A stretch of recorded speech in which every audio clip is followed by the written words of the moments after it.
Olá, bom dia. Estamos no ar com mais um combate ao coronavírus. Mais um espaço aberto pelo jornalismo da Globo para tirar as suas dúvidas sobre a doença Covid-19. E isso no momento em que medidas mais restritivas de circulação vêm ganhando força no Brasil inteiro. A rotina das cidades está diferente. Você já percebeu? Afetando comércio, empresas, escolas, os meios de transporte. O plano é segurar a velocidade de expansão do vírus, mantendo o maior número possível de pessoas em casa. Esse distanciamento social, segundo a Organização Mundial da Saúde, já deu certo em outros países que estão conseguindo bons resultados contra a doença, tirar as pessoas de circulação, mantê-las em casa. Mas para isso é preciso a colaboração de todos, especialmente porque no Brasil, infelizmente, a Covid-19 está em crescimento. Quase 400 doentes confirmados nas contas das secretarias estaduais de saúde e 4 mortes. Todas no grupo de risco, pessoas com mais idade, na maioria dos casos, com doenças crônicas. E nós vamos continuar tirando a sua dúvida. Manda pra gente a sua pergunta pelas redes sociais, usando a hashtag Jogo da Velha, Pergunta Corona, tudo junto. Pergunta Corona, tudo junto. Hoje aqui no estúdio estão comigo o epidemiologista Paulo Rossi Menezes e também a cardiologista Ludmila Rajar. Gente, muito obrigado pela presença de vocês aqui. Bom dia. Bom dia, Márcio. É um prazer. Bom dia. Obrigado. Para abrir essa edição, nós separamos alguns exemplos especialmente simbólicos e muito importantes neste momento tão delicado. Esse é um período em que precisamos manter o distanciamento social para evitar que a doença se espalhe rapidamente. Ou seja, precisamos ficar fisicamente distantes uns dos outros. Mas isso não afasta uma característica importantíssima dos brasileiros: o sentimento de solidariedade. Em São Paulo, o Arnaldo e a Milena colocaram uma cartinha do lado do elevador para ajudar quem mais precisa. E eles não foram os únicos. A ideia veio da minha esposa, que é a Milena. Ela estava no mercado e ela viu um tumulto assim no mercado, muita gente pegando alimento, pegando coisa meio desesperada. E nisso ela viu um casal de idosos que também estava um pouco preocupado e não sabia como pegar as coisas. E no mesmo dia ela viu na internet que teve essa iniciativa em algum local, né, de fazer compartilhar essa ajuda no prédio. E o que você achou desses outros que apareceram do lado do seu? Pô, eu acho que mostra que a ideia é boa, né? Porque se tem pessoas que também estão se juntando a essa causa. Eu vi essa ação numa rede social e resolvi copiar. Eu estou me disponibilizando a ajudar as pessoas que têm dificuldade para sair de casa ou estão com medo de sair de casa, para ir ao mercado, para ir numa farmácia ou passear com o cachorro, alguma coisa que eu possa ser útil, já que eu estou com a disponibilidade de estar trabalhando em casa. Eu coloquei um bilhete, né, no elevador do meu condomínio, me disponibilizando a ir ao mercado, ir à farmácia, né, por aquelas pessoas idosas ou que têm algum tipo de complicação, né, de saúde, que não devem ir à rua nesse momento que a gente está passando, né? E eu acho que isso não é mais do que o nosso dever. Ajudar, né? Eu acho que a gente precisa se unir de alguma forma. Então acho que é como se fosse uma corrente do bem, né? Então que tem funcionado bem aqui, pelo que a gente está vendo, e a ideia é encher essa parede toda, né? Ô, gente, que bacana. Parabéns aos envolvidos. Solidariedade é importante nessa hora, especialmente para quem é considerado do grupo de risco. Além da idade, os médicos e pesquisadores alertam que as doenças crônicas podem agravar o quadro de quem pega a Covid-19. É sobre isso que a gente começa a conversar agora. Doutora Ludmila, como cardiologista, muito se fala de quem tem problemas no coração, faz parte do grupo de risco. Por quê? Quem tem problema cardíaco, ele já tem uma deficiência, uma reserva reduzida, ele já tem um problema no órgão, que é um dos principais órgãos no combate a uma infecção séria e que pode afetar o organismo como um todo. Então, o que nós aprendemos com, principalmente, a experiência da China, a maior parte dos pacientes que tem a forma grave da doença ou que morre pela doença tem alguma doença crônica. Uma doença do coração, por exemplo, tem um problema de uma fraqueza no músculo cardíaco, ou ele tem uma hipertensão não controlada, ou ele tem doença na coronária, teve a história já prévia de ter tido um infarto, ou teve um derrame cerebral. Então, esse grupo de pacientes que tem algum problema cardíaco é o grupo que nós temos que ter uma atenção ainda maior, porque ele pode não ter reserva suficiente, o coração já não funciona bem frente a uma infecção que pode ser tão séria. O importante, isso é meio óbvio que a gente vai perguntar, é claro, mas é que esse paciente cardíaco, ou mesmo de outras doenças que significam grupo de risco para esse novo coronavírus, o importante é que eles se mantenham medicados, seguindo o tratamento que o médico dele recomendou. Essa é uma pergunta ótima. Houve muita discussão. Se eu tiver um problema cardíaco, eu devo suspender a minha medicação? E eu falo isso para você em casa. Você não deve suspender a sua medicação. Você tem que estar bem do ponto de vista cardíaco, você tem que estar controlado, fazendo atividade física, evitando as aglomerações, faça atividade física em casa. Tome a medicação regularmente, se hidrate, se alimente bem. E assim, você com o coração compensado, possivelmente reduza o risco de ter uma infecção grave. Então, não suspenda a sua medicação. Ele enfrenta melhor a Covid-19 se estiver bem. É o que a gente espera. Naturalmente. E falando de grupos de risco, o coração é um dos principais. A média de mortalidade em relação ao Covid-19 é em torno de 3,5%. Quem tem um problema cardíaco pode chegar a 10,5%. Mas tem outros grupos. O paciente diabético também tem o dobro da mortalidade de um paciente que não tem diabetes. O paciente que tem uma doença que deprime a defesa, por exemplo, o paciente que tem câncer ou que tem já um problema imunológico.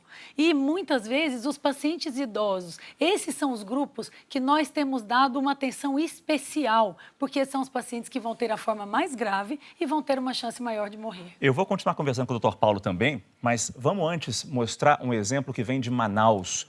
Uma universidade decidiu usar o próprio laboratório para produzir álcool em gel e vai distribuir esse produto, tão procurado hoje em dia, para o público interno e também para a comunidade ao redor. O repórter Luciano Abreu está lá nesse laboratório e conversa com a gente agora ao vivo. Luciano, bom dia para você. Quando começa essa ação solidária? Bom dia, Márcio. Bom dia a todos. Essa produção desse álcool em gel nesse laboratório aqui, que o Michel Castro vai mostrar para a gente agora, ela começou na segunda-feira, já foram produzidos 200 litros desse álcool em gel e parte desse material é utilizado para os funcionários, para os alunos aqui da universidade e o excedente vai ser distribuído para os idosos que moram aqui no entorno da universidade. A universidade aqui no centro da cidade, então tem muitos idosos aqui no centro, e eles precisam desse álcool gel que falta aí no mercado. Eu vou conversar com o professor Jefferson Façanha, que é o diretor da Escola de Saúde aqui da Universidade. Então, Jefferson, eles utilizam, que é um experimento científico, eles utilizam o álcool etílico 70, acrescenta outras misturas para se tirar o álcool em gel, né? Exatamente. Inicialmente, a busca pelo mercado pelo álcool em gel começou com as últimas notas da Secretaria de Saúde e foi grande a procura, rápido acabou no mercado. Então, como nós temos o álcool 70, o álcool etílico mesmo, 70 já propriamente dito, então decidimos aqui no laboratório da farmacotécnica da Escola de Saúde produzir o gel para atender a demanda da própria universidade. Sendo que nós temos aproximadamente uns 20 mil alunos e colaboradores, contando com colaboradores, então é necessário a gente garantir a segurança deles também. Lembrando que esse álcool etílico, muita gente não sabe, mas ele é aquele mesmo que é consumido também pelas pessoas, só que na concentração de 70%, para garantir uma maior eficácia. Aqui a gente tem o álcool etílico aqui. Vou mostrar aqui, vou pedir para o Michel vir aqui com a gente, mostrar aqui como é que ficou esse gel. Dá só uma olhadinha aqui, ó. Deixar aqui na mão do professor. Fica desse jeitinho aqui o gel, né? Fica desse jeito aqui. Para chegar neste ponto, nós fazemos uma reação com carbopol e tritonolamina para poder gelificar o produto. Obrigado, professor. Lembrando, Márcio, a gente tem visto muito na internet, nos vídeos rodando pela internet, o pessoal fazendo isso de qualquer maneira. A gente está no ambiente controlado, com um especialista, então não invente de fazer isso em casa, não. Aqui tem um especialista, ambiente controlado, para fazer um gel de qualidade para distribuir para a população. Eu volto com você. Excelente lembrança, Luciano, porque não é só a qualidade do gel, mas também a segurança de quem faz isso, mexer nesses produtos químicos, não é para qualquer um. tem que ser um ambiente controlado, como na universidade, como no laboratório. Luciano, muito obrigado pelo exemplo, pela iniciativa. A gente tem falado muito aqui sobre a importância da limpeza dos ambientes, das mãos, do celular, enfim, da higiene. Os jornalistas da Globo, Daniel Targueta e Eduardo Torres, mostram motoristas de aplicativo e taxistas que têm se esforçado para atender os clientes com mais segurança. Aqui no Rio de Janeiro, a gente encontrou o Pedro. Ele é motorista de táxi. Há quantos anos você é motorista, seu Pedro? Há 7 anos. 7 anos? E como é que o senhor está se preparando para essa onda aí de coronavírus, essa pandemia que está assustando todo mundo? O qual eu higienizo o celular, que é onde eu toco sempre, né? O volante, onde eu ponho as mãos, e a marcha, né? O câmbio e o freio de mão. Senhor Pedro, o senhor passou a andar com as janelas abertas, com os vidros abertos, desde quando? Desde sábado. E qual é a reação dos passageiros em geral? Então, a maioria, se não todos, aceitam de bom grado. Eles compreendem porque sabem que é um surto, né? Uma pandemia. Então, temos que colaborar, todo mundo. Gente, eu tô aqui com o Edinaldo, que é motorista de aplicativo há 8 meses. Edinaldo, conta aí um pouco pra gente quais são os seus cuidados no seu trabalho. Os meus cuidados no trabalho é quando eu saio da minha residência, eu procuro fazer a limpeza no veículo, né? Passando álcool gel nas portas, procuro em 2 horas fazer a limpeza das maçanetas das portas. Vidros, né? O painel do veículo e sempre manter a janela aberta. Cada um que fizer a sua parte melhora, né? Esse sistema do coronavírus, né? Excepcional esse trabalho. Mas, doutor Paulo, de quanto em quanto tempo esse motorista tem que fazer essa limpeza no carro? Ele roda, digamos, 8 horas por dia. Ele deve fazer a limpeza, principalmente nas partes onde os passageiros têm mais contato, a cada viagem, se possível. Porque ele nunca sabe se está entrando alguém que pode ter o vírus e contaminar aquele pedaço, aquela maçaneta, o apoiador de braço. O passageiro saiu, ele continua com o carro parado, salta e limpa que áreas especificamente? Só para a gente... Eu acho que as áreas mais importantes são essas, são maçanetas, o apoiador de braço, o botão do vidro e eventualmente, o cinto de segurança também. Eu acho que todo mundo, logicamente, toca no cinto de segurança assim que entra no carro. Entendi. E já andar de janela aberta realmente faz uma diferença aí, doutora? Faz uma diferença para que a gente possa eliminar o vírus, porque o vírus ele pode ficar no ar, circulando em ambiente fechado, até 3 horas. Então, essa é uma preocupação. Porque as formas mais comuns de transmissão são via eliminação de secreção. Então, a pessoa tosse, a pessoa espirra. Então, o que sai daquela secreção, que é o chamado cuspe mesmo, é aquela secreção, ela pode ficar transitando no ambiente fechado 3 horas. Então, se o ambiente puder ser aberto, melhor ainda. A outra maneira é na superfície. Você sabe que esse vírus pode ficar na superfície até 72 horas, por exemplo, num plástico. A gente vai mostrar daqui a pouco o tanto de tempo, de acordo com uma pesquisa feita por uma universidade americana, o quanto de tempo o vírus sobrevive. Mas não necessariamente ele sobrevive, mas não necessariamente a gente pega a doença ali. Sem dúvida. A principal via é a via aérea. Por isso, a gente tem que evitar o contato com pessoas sintomáticas e espirrar e tossir longe. E quem estiver espirrando e tossindo, se proteger e proteger o indivíduo que está ao seu lado. Pois é, a gente está falando tanto da limpeza, da higienização. E aqui em São Paulo, os ônibus e os terminais de ônibus daqui de São Paulo, da capital paulista, essa limpeza foi reforçada para combater a disseminação do vírus. A medida começou a valer desde o começo desta semana. E a repórter Laura Cassano, ela está no terminal de ônibus da Zona Norte de São Paulo e mostra para a gente como esse trabalho está sendo feito. Laura, bom dia.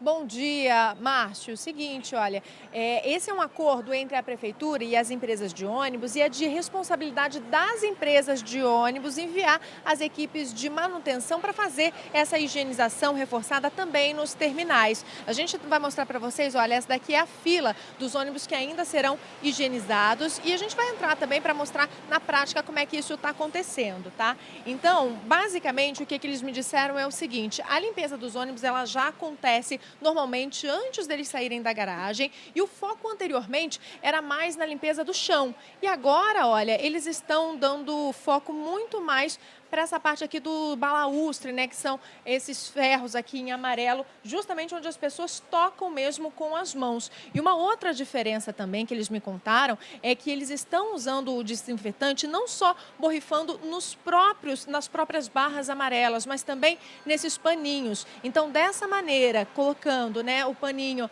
no ferro a ferro, eles dizem que essa é uma limpeza muito mais minuciosa e, portanto, muito mais eficiente. Então, aqui em São Paulo, são 31 terminais de ônibus e a medida deve ser implementada em todos eles. Agora eu vou deixar uma questão aí para vocês, né? A gente chegou aqui mais cedo e a gente percebeu que a orientação é que todos os ônibus passem por aqui, mas nem todos estão tendo tempo de fazer isso. A gente já esteve lá na plataforma de embarque e a gente observa que nem todos estão vindo para cá, para essa área de limpeza. Mas está aí, quando eles fazem então a limpeza, é dessa maneira como nós mostramos, né? Com paninho, com desinfetante, uma limpeza bastante minuciosa. E eu deixo vocês aí com essas informações para discutir no estúdio. Márcio. Ô, Laura, muito obrigado. Quer dizer, é isso. Se a gente vai querer enfrentar esse novo coronavírus, se a gente vai querer melhorar os nossos hábitos de higiene e limpeza, a gente vai ter que ter uma certa paciência, ou então melhorar a logística. Ou vai botar mais ônibus, ele vai demorar mais a sair, porque a cada viagem ele vai ter que ser limpo, ou deveria ser. Com certeza, com certeza. Realmente o impacto de todas essas medidas é enorme e nós temos que rapidamente ir criando as formas de poder fazer essas ações para evitar que o vírus se espalhe ainda mais. E a gente estava conversando antes do programa começar, o Dr. Paulo Rossi disse o seguinte: e isso vai continuar, isso vai permanecer. O senhor acha que a gente vai esquecer isso, não? Eu acho Essas medidas de higiene. A gente, de novo, como eu já falei alguns dias atrás, a gente está aprendendo a lavar a mão. Lave o polegar, o dorso, a gente está aprendendo isso ainda. A gente não lembrava disso. Será que a gente não vai esquecer muito rapidamente isso também?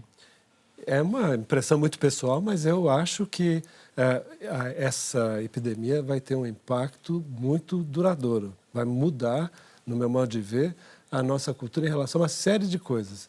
Essas ações de solidariedade que foram vistas anteriormente, eu achei muito bacanas. A gente sai na rua e vê que o trânsito diminuiu muito, todo mundo preocupado com a higiene, muita gente dentro de casa. Eu acho que a resposta da sociedade, aqui em São Paulo, pelo menos, tem sido muito impressionante, muito boa. E eu acho que isso vai permanecer. Entendi. A gente tem também a participação hoje no nosso programa, além da doutora Ludmila, doutor Paulo Rossi, a gente vai também ter a participação da médica Margarete Dalcomo. Ela é pneumologista da Escola Nacional de Saúde Pública da Fiocruz, porque um dos principais alertas sobre o estado grave da Covid-19 é falta de ar. Não é isso, doutora Margarete? A senhora me escuta?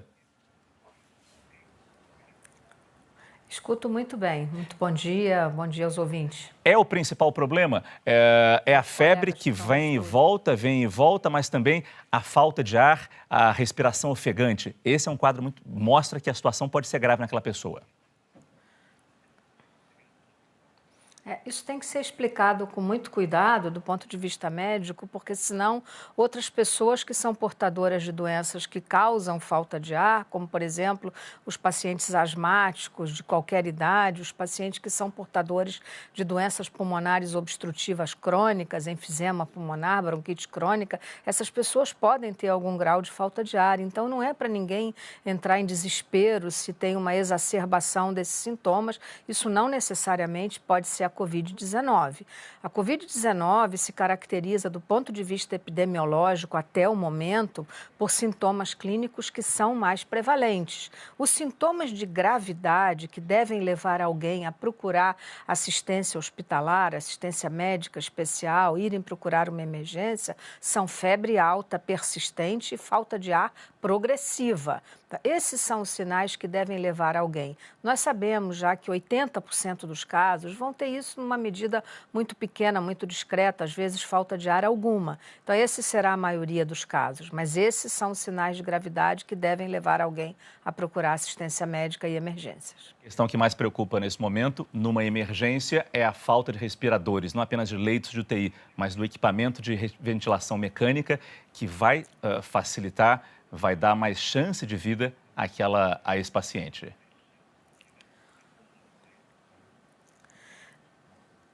Olha só, nós esperamos que 5 a 10% dos casos evoluam com formas graves, que vão precisar, 20% vai precisar internação hospitalar, essa é mais ou menos a média do que nós temos visto pelos países que nos antecederam nessa epidemia, e 5 a 10% desses casos vão exigir tratamento mais especializado e sofisticado por insuficiência respiratória. Isto implica em internação em ambiente de terapia intensiva, colocação em ventilação mecânica, que é o que a gente chama leigamente, digamos, de respiradores. Então, isso exige uma sofisticação, digamos assim, especial. Portanto, é uma minoria de casos, mas quando nós falamos 5 a 10% de 100, nós estamos falando de um número muito pequeno. Mas quando nós falamos em 50 mil casos, esse é um número muito grande, que vai exigir providências, digamos assim, do poder público, da rede privada, de adaptação de espaços. Essa é a razão pela qual as cirurgias eletivas foram suspensas, é a nossa orientação. Para quê? Para que leitos hospitalares sejam destinados, nesse momento epidêmico, a esses casos que eventualmente vão precisar ser internados. E só mais uma pergunta, doutora Margarete, nesse momento aqui, porque a senhora vai participar de todo o programa, e agradeço muito por isso, que chega muito aqui as perguntas, entre as perguntas que chegam ao nosso telão. Asma e bronquite. Significa, a pessoa que tem asma, bronquite, significa estar num grupo de risco para a Covid-19? Não, ninguém é grupo de risco para se contaminar. Quando a gente fala grupo de risco ou população vulnerável, nós estamos falando naquelas pessoas que guardam risco de complicar a doença. Então, se contaminar, o risco é mais ou menos disseminado na comunidade. Então, alguém portador de asma grave e, portanto, que usa medicação, eventualmente que usa até remédio, digamos, biológico, que são medicações especiais que já estão autorizadas no uso das asmas graves, um paciente enfisematoso, normalmente isso diz respeito a uma pessoa de mais idade, pessoas acima de 70 anos, 80 anos de idade. Então, ele se torna um grupo de risco não porque ele tem isso, mas porque, uma vez contaminado, ele tem uma possibilidade potencial de complicar muito maior do que uma pessoa que não tenha essa situação prévia, né? Ou que nós chamamos, usando um termo médico, uma comorbidade. Então, isso diz respeito não apenas aos pacientes respiratórios, mas a outros pacientes, como, por exemplo, pacientes com tuberculose. Os pacientes com tuberculose, considerando a prevalência dessa doença no nosso meio, nós temos 70 mil casos de tuberculose por ano no Brasil. No Rio de Janeiro, por exemplo, para dar um exemplo de uma grande população urbana, tem 2 milhões de pessoas que moram em comunidade, tem comunidade no Rio de Janeiro que tem uma prevalência de tuberculose igual a de Bangladesh. Então, assim, esses pacientes são pacientes que têm um potencial de complicação e é para nós uma enorme preocupação, sem dúvida nenhuma. Eles têm um potencial de complicação, se uma vez infectados pela Covid-19, de complicarem, sem dúvida. Excelente explicação. Doutora Margarete, agradeço muito sua participação aqui. Peço que a senhora aguarde mais um pouquinho. Daqui a pouco a gente conversa um pouco mais. Um novo estudo feito pelo Centro de Controle de Doenças dos Estados Unidos, esse estudo, e também pela Universidade da Califórnia e pela Universidade de Princeton, esse estudo revelou a resistência do coronavírus. A gente vai mostrar agora uma lista de alguns materiais onde o vírus pode se instalar. Segundo o estudo, o vírus resiste até 3 horas quando é expelido naquelas gotículas, quando a gente espirra, quando a gente tosse. Em superfícies de cobre, por exemplo, ele dura até 4 horas.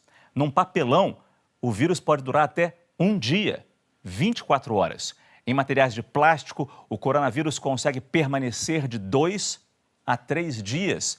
E em aço inoxidável, de 2 a 3 dias também. Mas como a senhora bem disse, como a gente já falou isso um pouco aqui, mas só para ficar bem claro isso, não necessariamente a gente se contamina com esse vírus. Podemos entrar em contato com ele, mas aquilo que estamos falando aqui, usar o álcool gel logo depois, vai matar esse vírus aqui. Nós temos que evitar que a gente, por exemplo, coloque a mão numa superfície que possa estar infectada e leve as mãos nas vias respiratórias, porque essa é a via de transmissão. Então, é claro que do ponto de vista de qual é a maior chance de ser transmitido, via aérea, eliminação de secreção. tosse, espirro. Mas por isso que a gente tem que reforçar as medidas de higiene. Então, eu toquei em superfícies que, como bem você mostrou, pode variar de objeto para objeto, mas ele pode ficar ali até 72 horas. Eu toquei, eu não vou levar a mão no olho, nas mucosas, na via aérea, no nariz, mexer na boca. Então, isso é importante. Eu falo para você, você tem que se cuidar nesse aspecto. Eu toquei em alguma superfície, nós estamos vivendo uma pandemia. Nós temos que nos higienizar. Então, esse é o ponto forte. E é importante a gente saber também o que é sujo, né, doutor Paulo? Dinheiro é imundo. Uma vez eu fiz uma reportagem há muito tempo no Rio de Janeiro e com um infectologista, doutor Alexandre Adler, competentíssimo, infelizmente falecido já, e ele falou o seguinte: porta de banheiro de bar, a maçaneta, imunda, carrinho de supermercado, terrível também. A gente tem que ter noção dessas coisas. Tudo pode ser sujo. Essa mesa pode estar suja. Depois do programa, o ideal é usar o álcool gel. Perfeitamente, perfeitamente. O ideal é carregar o álcool gel com a gente o tempo todo para poder, a cada uma dessas situações, fazer a higienização.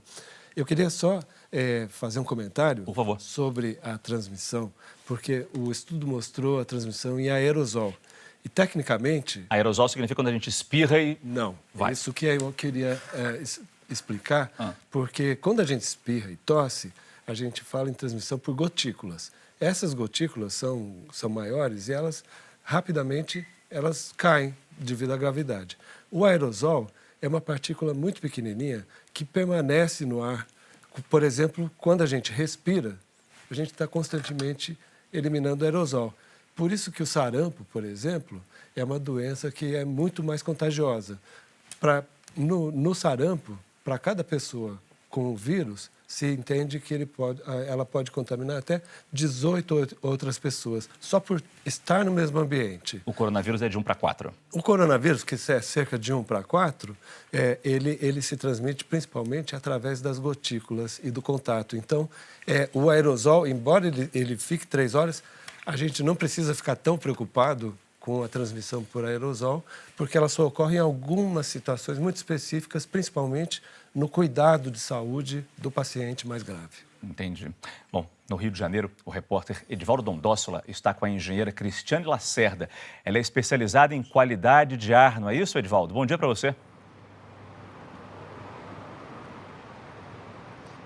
Exatamente, Márcio. Bom dia para você, bom dia a todos. Estou aqui numa das estações mais movimentadas da cidade do Rio de Janeiro, em São Cristóvão, na zona norte da cidade, por onde passam ônibus, trens, metrôs. E a preocupação de muita gente é a qualidade, do ar que fica dentro do ônibus, dentro do trem, dentro do metrô. Vou conversar com a Cristiane agora. Vocês percebam que a gente está a uma distância que segura, recomendada pelos especialistas. Ela está segurando o próprio microfone, para a gente não ficar compartilhando aqui. Esse microfone foi higienizado antes da entrevista e vai ser também assim ao final da nossa conversa. Cristiane, a gente já viu as autoridades recomendando que o momento agora é andar com a janela aberta. Qual o perigo que o ar-condicionado pode trazer se ele não estiver bem regulado aí, com uma higienização correta? Bom dia. Bom dia, Edivaldo. Bom dia a todos. Na verdade, o ar-condicionado, ele estando impregnado de sujeira, impregnado de gordura, digamos assim, ele pode ser uma via de fixação desse vírus.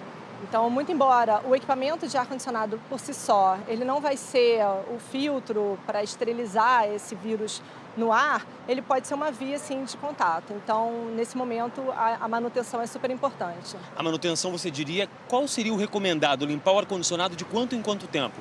Nos ônibus, por exemplo, o próprio fabricante recomenda a limpeza dos dutos por um período máximo de 3 meses, em situações normais.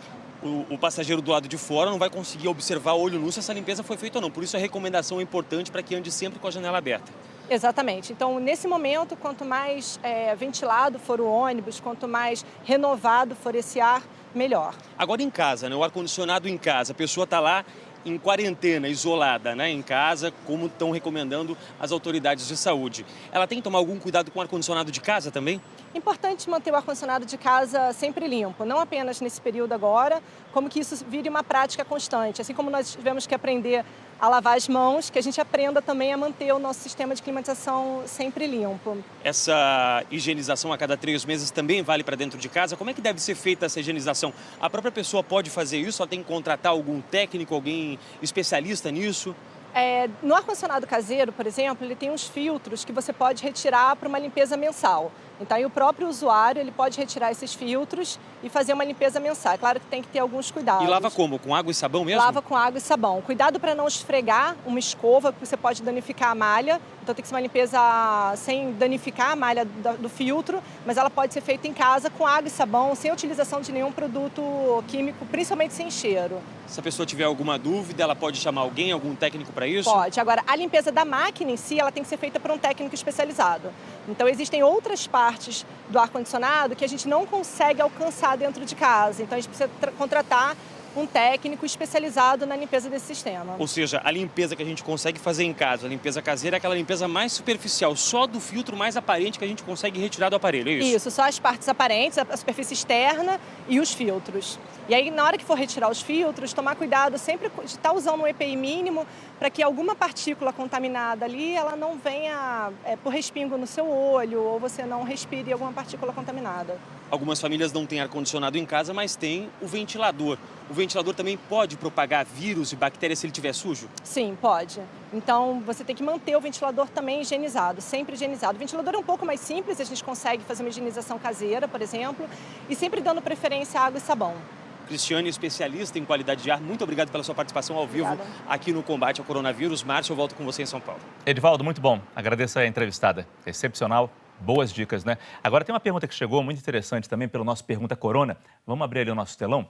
Meu esposo trabalha na portaria de um hospital. Devemos dormir com ar-condicionado no mesmo cômodo? Acho que com ar-condicionado, pelo que o senhor já explicou, não muda muita coisa, mas a pessoa que trabalha não é na linha de frente, digamos, é na portaria do hospital, não é um enfermeiro, não é um médico, mas de alguma forma tem contato com os pacientes, é verdade. O que faz numa situação dessa? Eu entendo que essa é uma questão muito interessante. Agora, o casal, ele convive de forma muito intensa, muito íntima, o tempo todo dentro da sua residência.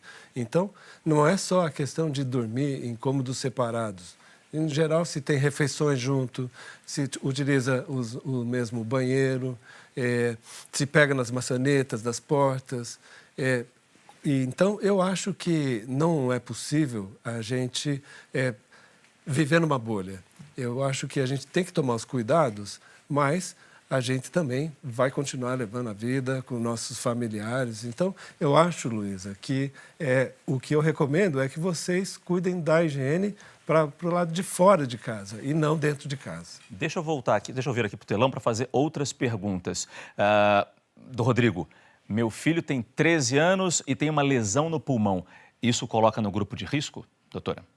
Então, como já foi discutido anteriormente, o paciente que tem um problema crônico respiratório, por exemplo, um enfisema pulmonar, ou ele já tem realmente uma restrição do funcionamento dos pulmões, isso coloca no grupo de risco para aumentar a gravidade da doença. Entretanto, o fato de ter uma lesão, muitas vezes, foi uma lesão que já foi resolvida, persiste a função pulmonar normal, e isso não o coloca em grupos de risco.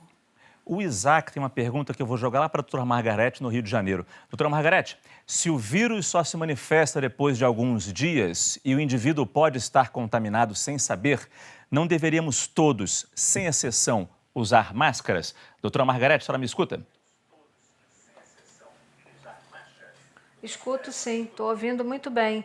E eu ouvi a sua pergunta. Não, porque isso tornaria inviável na prática, né?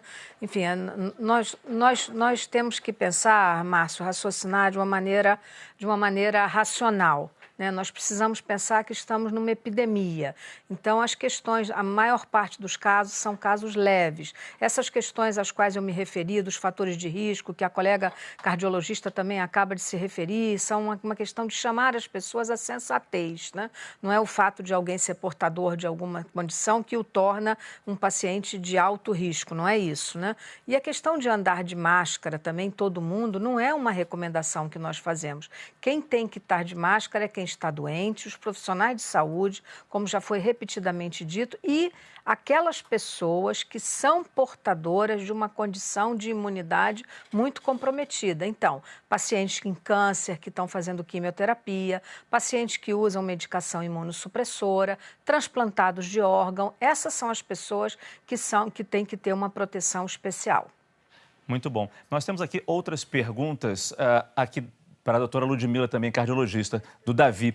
Tenho 63 anos de idade e problemas cardíacos. Posso cuidar do jardim que tenho no condomínio sem risco de contágio do coronavírus? Eu não sei se ele está se referindo diretamente ao problema cardíaco, esforço, fazer a limpeza, ou problema de contaminação que pode ter naquela região ali. Eu acho que mesmo para o cardíaco é o que vale para todas as pessoas. Você pode cuidar do jardim da sua casa. Entretanto, você vai tomar todas as medidas necessárias para a sua higiene, a lavagem adequada das mãos, a organização do local, evitar local aglomerado. Então, são cuidados que todos os pacientes, inclusive os cardíacos, devam ter. Vários prédios já fecharam as suas áreas comuns. Áreas de lazer, piscina, jardins. O senhor acha correto isso? Tem que se espalhar por outros condomínios? Eu entendo que sim. Eu acho que é muito importante. Essas medidas, o principal é o impacto que elas vão ter no todo da sociedade. Então, em cada pedacinho da sociedade, no condomínio, num prédio, num edifício de trabalho, em cada pedacinho se faz as ações e elas, no final, somadas, a gente espera que tenham um efeito de reduzir a transmissão do vírus e controlar a epidemia. Doutora Margarete, fazer uma pergunta para a senhora que não tem a ver com pneumologia, mas só para a gente entender. Tem gente que vai chamar o botão do elevador, não usa o dedo indicador esticado, digamos, bate o nozinho do dedo, ou então usa a mão esquerda. Se for destro, usa a mão esquerda. Se for destro, usa a mão esquerda. Se for canhoto, usa a mão direita. Esse tipo de artifício funciona? Olha, funciona, mas não é uma coisa tão eficaz. O que nós recomendamos é que, em primeiro lugar, os prédios tenham todos, né, uma forma de desinfecção de todos esses ambientes comuns, a mesa das portarias, a mesa do porteiro, o elevador, as botoeiras todas eletrônicas, os botões internos do elevador, as hastes onde as pessoas colocam as mãos. O ideal seria não colocar o dedo de modo algum. Né, de não tocar, de nada adianta usar o nozinho do dedo, enfim, isso é um artifício que não funciona. Enfim, o ideal seria ter sempre alguma coisa que protegesse, um lencinho descartável, alguma coisa, para que não tocasse ao chegar em casa ou no seu ambiente onde a pessoa está indo, lavar as mãos adequadamente, é isso. Tem gente que vai na caneta, só usa a caneta para apertar o botão do elevador. Agradeço mais uma vez a presença de vocês três aqui. A gente vai para um rápido intervalo comercial e daqui a pouco a gente volta com novas informações sobre o combate ao novo coronavírus. Aguarde.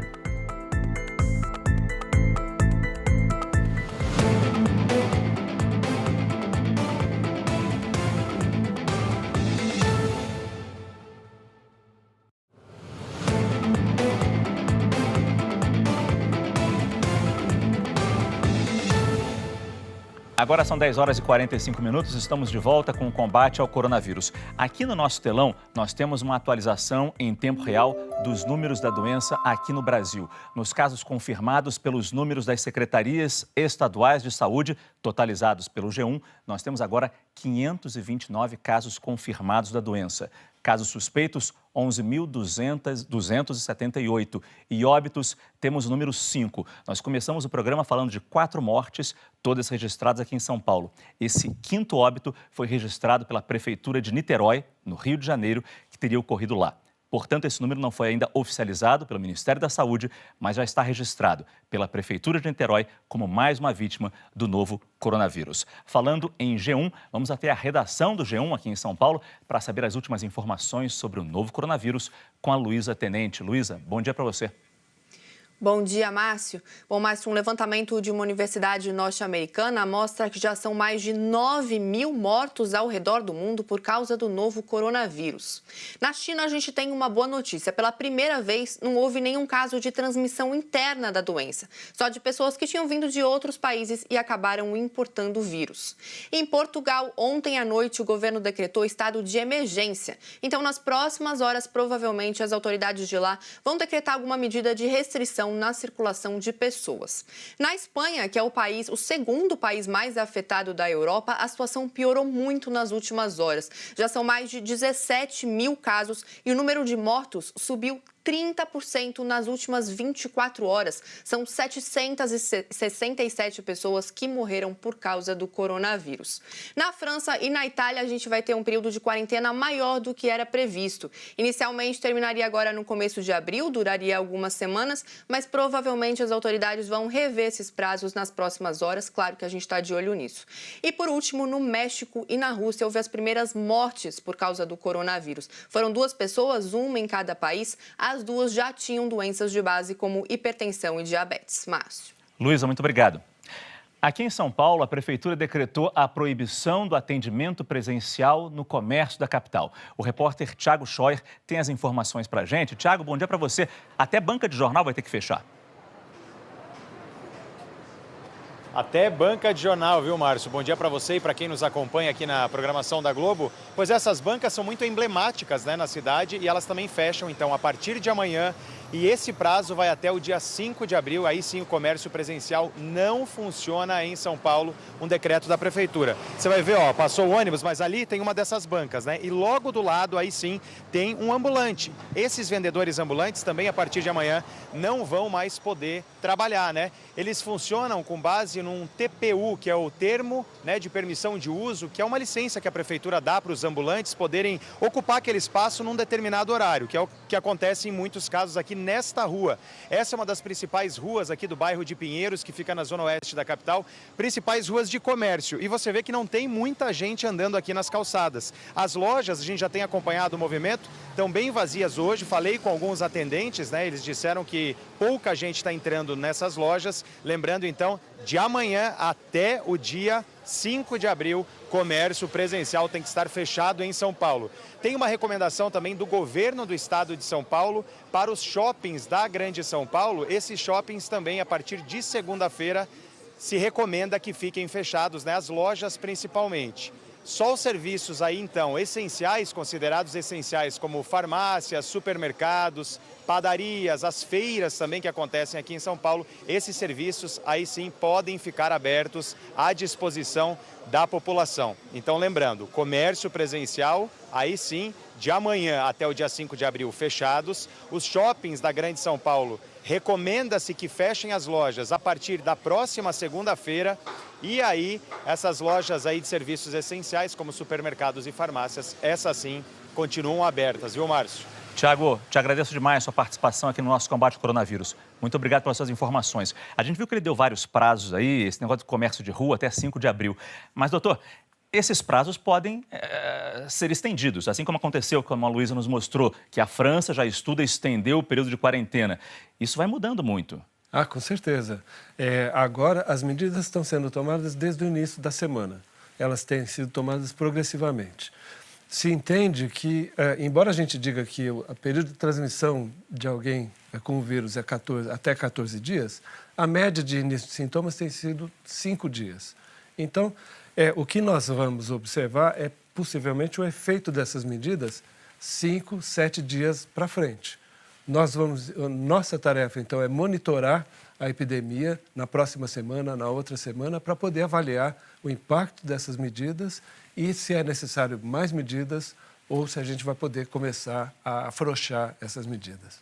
Várias cidades pelo Brasil estão decretando medidas de prevenção que incluem o fechamento do comércio, assim como São Paulo. A preocupação é com os prejuízos que isso pode trazer para a economia. Natural pensar assim.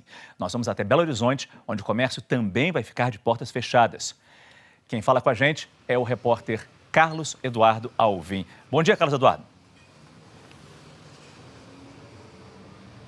Oi, Márcio, bom dia para você, bom dia para todo mundo que nos acompanha na manhã desta quinta-feira. Aqui em Belo Horizonte, esse decreto passa a valer a partir de amanhã. Foi anunciado ontem pelo prefeito Alexandre Calil. Bares, restaurantes, casas de shows, shoppings, galerias estão proibidos de funcionar. A gente, inclusive, está aqui em frente a uma academia que nem abriu as portas hoje para preservar aí a saúde dos frequentadores. E claro que isso tem um impacto principalmente aqui na economia da capital mineira, porque a gente está falando de um setor de serviços que é responsável por 70% do PIB de Belo Horizonte. Por isso a gente convidou aqui o Guilherme Almeida, que é economista da Federação do Comércio, está conosco aqui na nossa programação. Muito bom dia, obrigado pela participação, Guilherme. Queria que você falasse primeiro, né, esse impacto, o que isso vai representar para a economia aqui de Belo Horizonte. Bom dia. O impacto ele é significativo.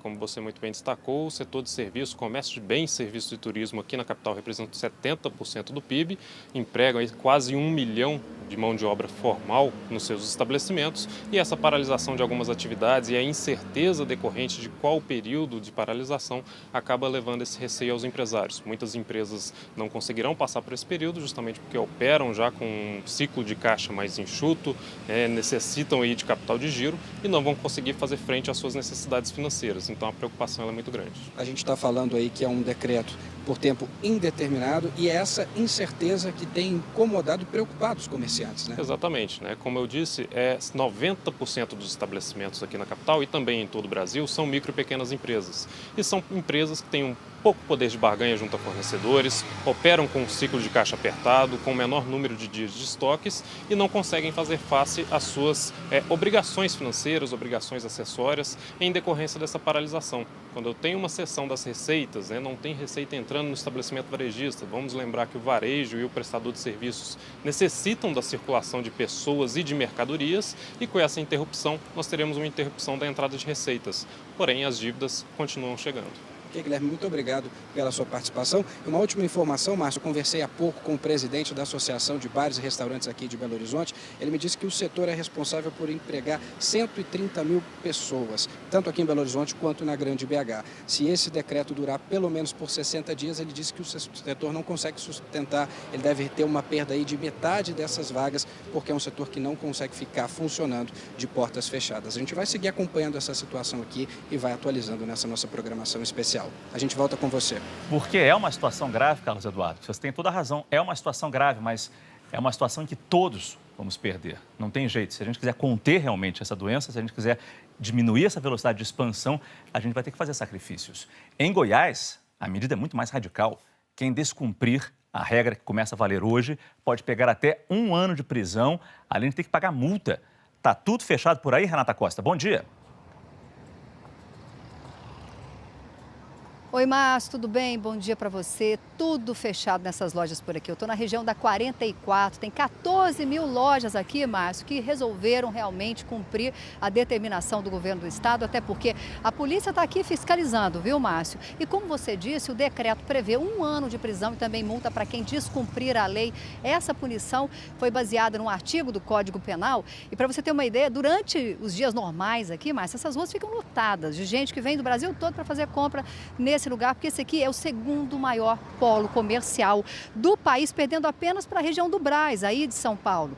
Mas é claro que todos estão atentos e assumindo essa posição. Só que não é só a região da 44 que está fechada, não. Muitos setores aqui pararam de funcionar realmente. São bares, restaurantes, boates, cinemas, teatro, casa de espetáculo, academia, feiras livres, todo mundo cumprindo a determinação aqui em Goiás. As clínicas odontológicas, Márcio, elas só podem funcionar se aparecer algum paciente realmente de extrema emergência.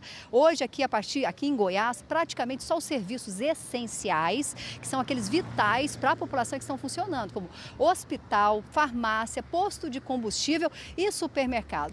Goiás, todo mundo sabe, tem muitas cidades turísticas por aqui, como Caldas Novas e também Pirinópolis, e isso afetou tudo, porque hotéis, pousadas, cachoeiras, clubes, está tudo praticamente fechado para não receber esse turista, para não aumentar esse risco. E aqui em Goiânia, a Arquidiocese declarou que suspendeu um dos maiores eventos de visibilidade cultural e também religiosa aqui do estado de Goiás, que é a procissão do Fogaréu, que atraía turistas aí do mundo inteiro para assistir esse evento que já acontece há 272 anos lá na cidade de Goiás. Pois é, esse ano não vai ter, viu, Márcio? Porque a informação para a gente se prevenir, a gente tem que ficar dentro de casa, entre 4 paredes. A minha patota está lá em casa, dentro de casa, viu, Márcio?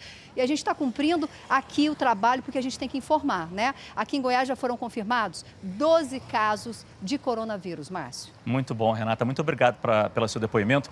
E quando a gente percebe que a coisa é grave, quando mexe com tradições, como a procissão do Fogaréu, tão tradicional aí em Goiás, aí a gente percebe que a situação é realmente para ficar em casa. Te agradeço muito.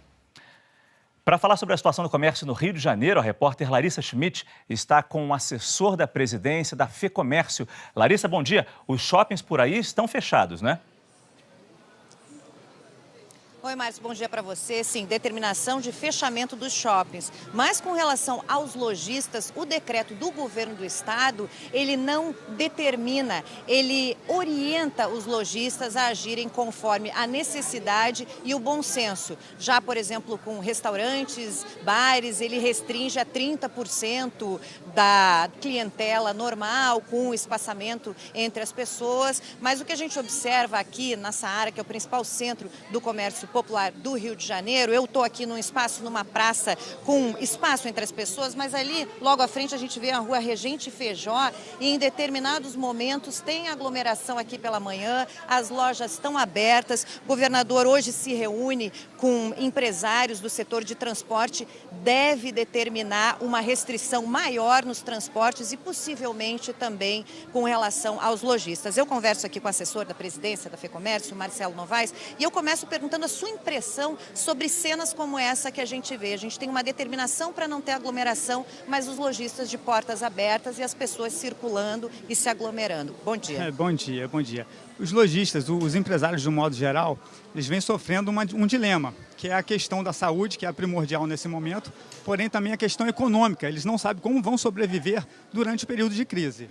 A FEComércio, ela lida com que anseios e reivindicações nesse momento? As reivindicações são as seguintes: redução e prorrogação do vencimento dos prazos dos impostos, a abertura de linha de crédito para que possam ser concedidas aos empresários, principalmente os micro e pequenos empresários, e a suspensão da cobrança dos serviços essenciais, como telefonia, luz e água. E tem sinalização a respeito disso do governo estadual e federal? Olha, o governo federal anunciou medidas ontem que estão ao encontro do que a FEComércio vem solicitando desde o início da crise, que é a postergação do vencimento do Simples Nacional e a flexibilização da lei trabalhista. Deixa um pouco mais confortável para o empresário na tomada de decisão. Tá, ok, eu agradeço muito a sua presença. É isso, Márcio. O que a gente observa aqui é que a recomendação, ela não tem funcionado e talvez o caminho aqui do Rio de Janeiro seja também uma determinação, uma obrigação de fechamento para evitar essa movimentação. Com vocês. Pois é, algumas cidades do mundo, como Paris, a multa é de $750 para quem estiver andando na rua. A gente não chegou nesse ponto no Rio de Janeiro ainda, mas quem sabe nós vamos chegar. Larissa, muito obrigado. Agora é importante explicar por que é importante que as pessoas não vão para a rua. Por que é importante que as pessoas fiquem em casa? A gente preparou uma simulação de uma epidemia numa cidade com 200 mil habitantes, com 2 cenários. Aqui, para perto de mim, são as pessoas circulando livremente. Esses pontinhos vermelhos são pessoas doentes. Repara só, como as pessoas circulam livremente, a velocidade é muito maior de contaminação. Os bonequinhos rosa são as pessoas que já se recuperaram. Perceba que em pouco tempo a gente tem todo o quadro vermelho e os pontinhos rosa agora começam porque são pessoas que estavam infectadas e agora estão melhorando. Aqui neste outro quadro, nós temos pessoas circulando, pouquíssimas pessoas circulando. Se a gente puder rodar o gráfico de novo desde o começo, a gente vai perceber que nessa simulação de cidade aqui, 1/8 apenas da população está livre para andar. É muito mais lenta a contaminação e o que acontece também, a curva de contaminação ela é menor. A contaminação talvez dure mais tempo, mas é mais fácil o sistema de saúde tratar essas pessoas.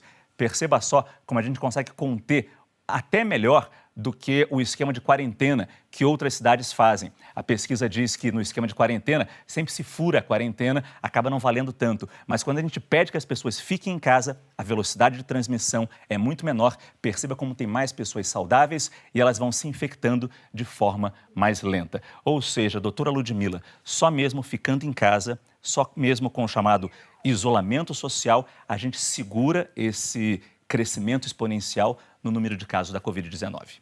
Não há dúvida. O fator isolado, que é responsável por uma maior chance de nós contermos essa pandemia o mais rápido possível, é a contenção social. É a responsabilidade de cada um ficar em casa e respeitar de uma maneira solidária esse momento difícil que o país vive, porque é uma medida difícil. Mas ela é simples de ser feita, porque nós estamos, digamos, no mesmo barco, com as mesmas chances de ter uma infecção, de ter problema, de faltar estrutura no sistema de saúde. Então, se essa medida já está comprovada pela experiência prévia de países como China, Itália, Irã, Coreia do Sul, Então, vamos obedecer essa lógica e vamos ficar em casa. Neste momento, a regra que existe é que as pessoas que precisam, podem ficar em casa, são aquelas que não trabalham em serviços essenciais. Mas tem gente que trabalha, é claro que essas pessoas saem de casa. Ainda não chegamos ao ponto de como fez a China, de fechar cidades inteiras. Ainda não. Nós temos que observar como vai ser a resposta, como eu disse, a essas medidas que já foram tomadas. O que nós esperamos é que, de fato, aquela curva que é mostrada ali, ela se achate e se alongue.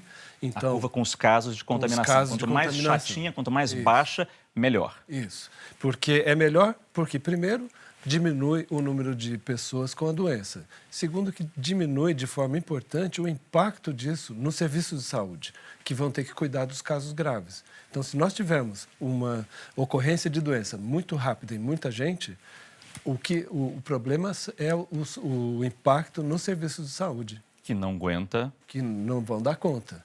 A orientação importante também é quem tem que sair de casa, naturalmente, cuidar da higiene, lavar muito bem as mãos. Eu preciso sair de casa para vir aqui trabalhar. O álcool gel está sempre do meu lado. A água com sabão está ali no banheiro. São os cuidados básicos que a pessoa que precisa sair de casa precisa ter. Agora, doutora Margarete, que está lá no Rio de Janeiro me escutando também, a senhora acha que essas medidas tomadas até agora são suficientes, doutora Margarete, para a gente ter essa redução na velocidade, no número de casos? Olha, Márcio, talvez não sejam completamente suficientes. Talvez nós precisemos radicalizar um pouco mais, mas acho que o exemplo gráfico que você deu é muito educativo. E nós temos um exemplo prático, Márcio, muito recente, de duas cidades da Lombardia, né? A cidade de Bérgamo e a cidade de Lodi. Uma adotou rapidamente medidas muito coercitivas de fechamento de tudo, e a outra não fez isso. São cidades, inclusive, próximas. A diferença das curvas epidêmicas de uma e de outra é brutal. Então, assim, não há dúvida, do ponto de vista epidemiológico, os colegas de São Paulo foram muito felizes nos seus comentários, a Ludmila, o colega epidemiologista, de que não há dúvida. Tudo indica até o momento de que essas medidas, elas têm que ser cada vez mais apertadas no sentido de nós suavizarmos um pouco a transmissão e tirarmos um pouco do número de pessoas que vão demandar e fazer muita pressão sobre os serviços de saúde. A grande crítica que se faz é que a Itália... Não há dúvida sobre isso. Não, perfeito. A grande crítica que se faz é que a Itália demorou a tomar essas medidas, por isso que os casos cresceram daquela forma tão rápida, exponencial. Uma pergunta aqui do Pergunta Corona. Pergunta da Ná. Quem fuma corre mais risco? Isso eu respondo, sim.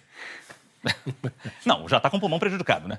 Então, o cigarro é um fator de risco para qualquer tipo de complicação. Frente a uma virose, ainda mais que afeta o epitélio respiratório e o pulmão, o fato da pessoa fumar coloca em maior risco frente a qualquer tipo de infecção, inclusive o coronavírus. Nos estudos anteriores, 40%, 50% das pessoas com forma grave tinham relatado ter fumado nos últimos 20 anos. Então, não fume. Se essa é uma oportunidade, aproveite esse momento para mudar um hábito que não só aumenta o risco de gravidade por essa infecção, quanto todas as outras e os outros problemas associados a cigarro, como câncer, redução de longevidade e de qualidade de vida. Doutor Paulo, a Ana pergunta, os sintomas do coronavírus podem ser isolados ou eles aparecem todos ao mesmo tempo? Eles podem tanto aparecer progressivamente como simultaneamente, como todo quadro gripal. Então, é possível começar com uma coriza, um pouco de tosse e no dia seguinte, ou dali 2 dias, ter febre, dores no corpo, né? E a gente também não sabe exatamente como que as pessoas apresentam esses sintomas, porque nós só estamos identificando, até pelos critérios da Organização Mundial da Saúde, pessoas com febre, por exemplo. Então, nós não temos muita clareza ainda de como a situação ocorre para pessoas que não têm esse sintoma. Então, eu acho que o conhecimento vem se acumulando de uma forma muito rápida para que a gente possa responder até mais adequadamente esse tipo de dúvida que todos têm. Doutora Margarete, eu tenho uma pergunta aqui. Quando nós vimos a imagem no Rio de Janeiro, naquela rua de comércio, no centro da cidade, relativamente cheia, não estava tão cheia quanto normalmente fica, mas ficou aquela preocupação. Num local mais, numa região de favela, numa comunidade, como se diz no Rio de Janeiro, Como fazer para se proteger no contato que é inevitável entre as pessoas, numa área densamente povoada? Como fazer para se proteger da Covid-19? Essa é, talvez, do ponto de vista demográfico e social, Márcio, a nossa maior preocupação. Eu já disse isso em programas anteriores aqui na rede.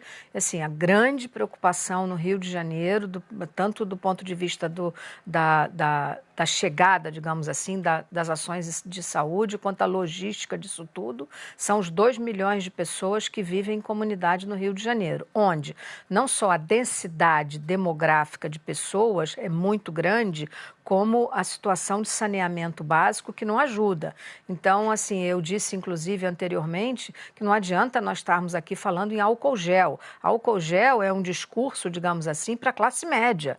Nós temos que fazer chegar a essas pessoas condições de saneamento, temos que ser, nesse momento, clara e assumidamente assistencialistas, ou seja, temos que doar para essas comunidades grandes quantidades de água, porque elas muitas vezes não têm. O que adianta falar em álcool gel se elas não têm nem água para lavar as mãos, para tomar banho, para limpar as crianças, as pessoas eventualmente acamadas de idade, etc. Então, água potável, sem dúvida nenhuma, grandes quantidades de sabão líquido, não adianta ficar doando, digamos assim, coisas que contaminam, mas sabão líquido para que elas possam realmente fazer higiene pessoal e eventualmente álcool gel, material de curativa, luvas, máscaras e tudo isso que, enfim, é até constrangedor que nós médicos sigamos falando nisso, quando na verdade essas pessoas faltam a elas condições muito elementares de ter dignidade nos seus locais de moradia e, sobretudo, diante de uma epidemia com esse grau, com essa taxa de transmissibilidade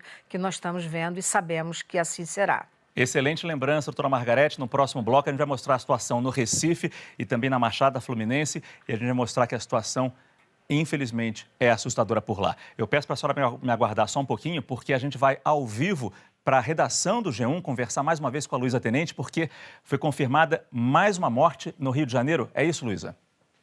Sim, Márcio, a Secretaria de Saúde do Rio e a Prefeitura de Miguel Pereira confirmaram uma morte no estado, a primeira morte oficial decretada no estado do Rio. A vítima era uma mulher de 63 anos, ela estava no grupo de risco não só pela idade, mas também porque era diabética e hipertensa. Ela começou a demonstrar sintomas no domingo, procurou uma unidade de saúde na segunda-feira, aí o quadro dela piorou e ela morreu na terça. Um segundo caso, uma segunda morte em Niterói, está em investigação, Márcio. Muito obrigado, Luísa. Voltamos já com outras informações sobre o combate ao novo coronavírus. Aguarde.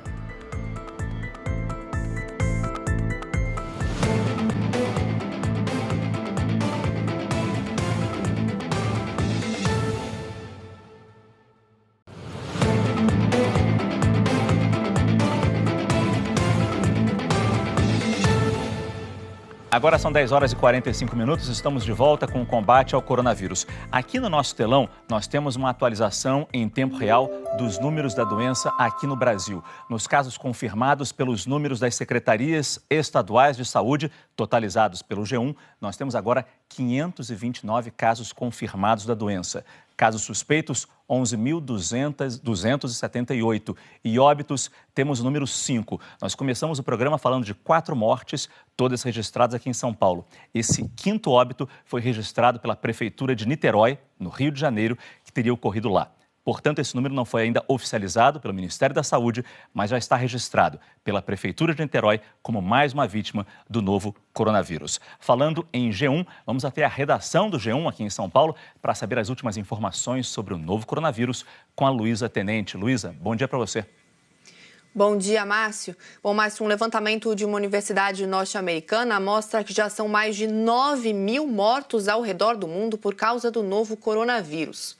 Na China, a gente tem uma boa notícia. Pela primeira vez, não houve nenhum caso de transmissão interna da doença, só de pessoas que tinham vindo de outros países e acabaram importando o vírus. Em Portugal, ontem à noite, o governo decretou estado de emergência. Então, nas próximas horas, provavelmente, as autoridades de lá vão decretar alguma medida de restrição na circulação de pessoas. Na Espanha, que é o segundo país mais afetado da Europa, a situação piorou muito nas últimas horas. Já são mais de 17.000 casos e o número de mortos subiu 30% nas últimas 24 horas. São 767 pessoas que morreram por causa do coronavírus. Na França e na Itália, a gente vai ter um período de quarentena maior do que era previsto. Inicialmente, terminaria agora no começo de abril, duraria algumas semanas, mas provavelmente as autoridades vão rever esses prazos nas próximas horas. Claro que a gente está de olho nisso. E, por último, no México e na Rússia, houve as primeiras mortes por causa do coronavírus. Foram 2 pessoas, uma em cada país. As 2 já tinham doenças de base como hipertensão e diabetes. Márcio. Luísa, muito obrigado. Aqui em São Paulo, a Prefeitura decretou a proibição do atendimento presencial no comércio da capital. O repórter Thiago Scheuer tem as informações para a gente. Thiago, bom dia para você. Até banca de jornal vai ter que fechar. Até banca de jornal, viu, Márcio? Bom dia para você e para quem nos acompanha aqui na programação da Globo. Pois essas bancas são muito emblemáticas, né, na cidade, e elas também fecham, então, a partir de amanhã. E esse prazo vai até o dia 5 de abril. Aí sim o comércio presencial não funciona em São Paulo, um decreto da Prefeitura. Você vai ver, ó, passou o ônibus, mas ali tem uma dessas bancas, né? E logo do lado, aí sim, tem um ambulante. Esses vendedores ambulantes também, a partir de amanhã, não vão mais poder trabalhar, né? Eles funcionam com base num TPU, que é o termo, né, de permissão de uso, que é uma licença que a Prefeitura dá para os ambulantes poderem ocupar aquele espaço num determinado horário, que é o que acontece em muitos casos aqui nesta rua. Essa é uma das principais ruas aqui do bairro de Pinheiros, que fica na zona oeste da capital, principais ruas de comércio. E você vê que não tem muita gente andando aqui nas calçadas. As lojas, a gente já tem acompanhado o movimento, estão bem vazias hoje. Falei com alguns atendentes, né? Eles disseram que pouca gente está entrando nessas lojas. Lembrando, então, de amanhã até o dia 5 de abril, comércio presencial tem que estar fechado em São Paulo. Tem uma recomendação também do governo do estado de São Paulo para os shoppings da Grande São Paulo. Esses shoppings também, a partir de segunda-feira, se recomenda que fiquem fechados, né? As lojas principalmente. Só os serviços aí, então, essenciais, considerados essenciais, como farmácias, supermercados, padarias, as feiras também que acontecem aqui em São Paulo, esses serviços aí sim podem ficar abertos à disposição da população. Então, lembrando, comércio presencial, aí sim, de amanhã até o dia 5 de abril fechados. Os shoppings da Grande São Paulo, recomenda-se que fechem as lojas a partir da próxima segunda-feira. E aí, essas lojas aí de serviços essenciais, como supermercados e farmácias, essas sim continuam abertas, viu, Márcio? Thiago, te agradeço demais a sua participação aqui no nosso combate ao coronavírus. Muito obrigado pelas suas informações. A gente viu que ele deu vários prazos aí, esse negócio de comércio de rua até 5 de abril.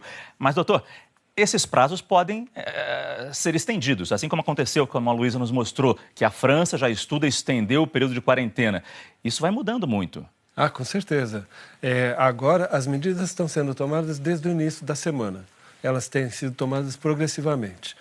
Se entende que, embora a gente diga que o período de transmissão de alguém com o vírus é até 14 dias, a média de início de sintomas tem sido 5 dias. Então, o que nós vamos observar é possivelmente o efeito dessas medidas 5, 7 dias para frente.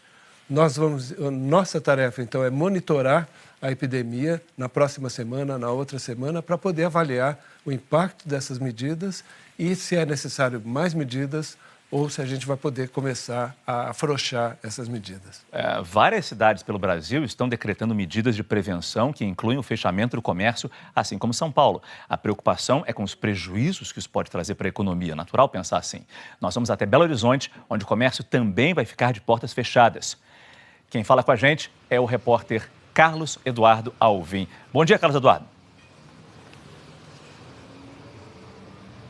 Oi, Márcio, bom dia para você, bom dia para todo mundo que nos acompanha na manhã desta quinta-feira. Aqui em Belo Horizonte, esse decreto passa a valer a partir de amanhã. Foi anunciado ontem pelo prefeito Alexandre Calil. Bares, restaurantes, casas de shows, shoppings, galerias estão proibidos de funcionar. A gente, inclusive, está aqui em frente a uma academia que nem abriu as portas hoje para preservar aí a saúde dos frequentadores. E claro que isso tem um impacto principalmente aqui na economia da capital mineira, porque a gente está falando de um setor de serviços que é responsável por 70% do PIB de Belo Horizonte. Por isso a gente convidou aqui o Guilherme Almeida, que é economista da Federação do Comércio, está conosco aqui na nossa programação. Muito bom dia, obrigado pela participação, Guilherme. Queria que você falasse primeiro, né, esse impacto, o que isso vai representar para a economia aqui de Belo Horizonte? Bom dia.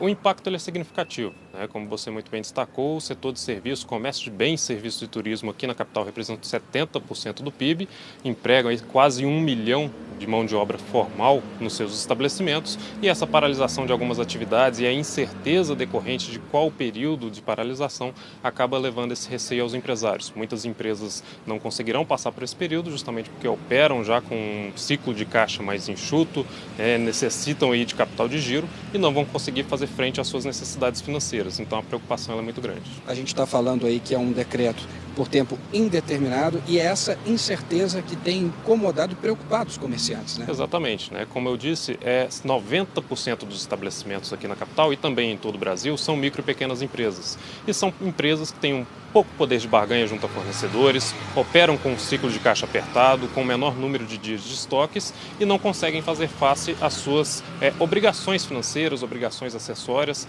em decorrência dessa paralisação. Quando eu tenho uma cessão das receitas, não tem receita entrando no estabelecimento varejista, vamos lembrar que o varejo e o prestador de serviços necessitam da circulação de pessoas e de mercadorias e com essa interrupção nós teremos uma interrupção da entrada de receitas, porém as dívidas continuam chegando. Ok, Guilherme, muito obrigado pela sua participação. Uma última informação, Márcio, eu conversei há pouco com o presidente da Associação de Bares e Restaurantes aqui de Belo Horizonte. Ele me disse que o setor é responsável por empregar 130 mil pessoas, tanto aqui em Belo Horizonte quanto na Grande BH. Se esse decreto durar pelo menos por 60 dias, ele disse que o setor não consegue sustentar, ele deve ter uma perda aí de metade dessas vagas, porque é um setor que não consegue ficar funcionando de portas fechadas. A gente vai seguir acompanhando essa situação aqui e vai atualizando nessa nossa programação especial. A gente volta com você. Porque é uma situação grave, Carlos Eduardo. Você tem toda a razão. É uma situação grave, mas é uma situação em que todos vamos perder. Não tem jeito. Se a gente quiser conter realmente essa doença, se a gente quiser diminuir essa velocidade de expansão, a gente vai ter que fazer sacrifícios. Em Goiás, a medida é muito mais radical. Quem descumprir a regra que começa a valer hoje pode pegar até 1 ano de prisão, além de ter que pagar multa. Tá tudo fechado por aí, Renata Costa. Bom dia. Oi, Márcio, tudo bem? Bom dia para você. Tudo fechado nessas lojas por aqui. Eu estou na região da 44, tem 14 mil lojas aqui, Márcio, que resolveram realmente cumprir a determinação do governo do estado, até porque a polícia está aqui fiscalizando, viu, Márcio? E como você disse, o decreto prevê 1 ano de prisão e também multa para quem descumprir a lei. Essa punição foi baseada num artigo do Código Penal. E para você ter uma ideia, durante os dias normais aqui, Márcio, essas ruas ficam lotadas de gente que vem do Brasil todo para fazer compra nesse lugar, porque esse aqui é o segundo maior polo comercial do país, perdendo apenas para a região do Brás, aí de São Paulo.